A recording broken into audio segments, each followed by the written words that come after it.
Welcome to Pindar Poetry. We hope you learned something new. You'll begin by preparing the phone and yourself. This reduces variables.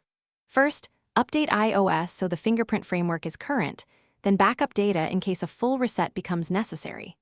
Once done, wash and dry the finger you'll enroll, and wipe the home/power sensor with a lint-free cloth.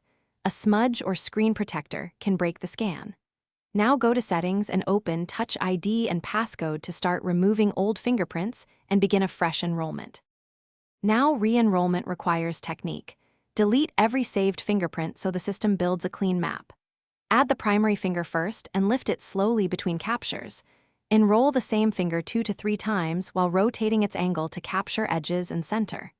Make consistent, light pressure, don't press too hard, and avoid sliding which blurs ridges. If you use a case or different grips, add one secondary finger to cover alternate holds. These steps improve match tolerance, and finish by testing unlock, app authentication, and Apple Pay to confirm consistent recognition. If behavior remains unreliable, toggle Touch ID for different services off and back on, then retry enrollment.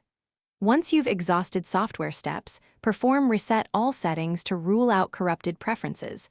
This won't erase personal data, but restores system defaults.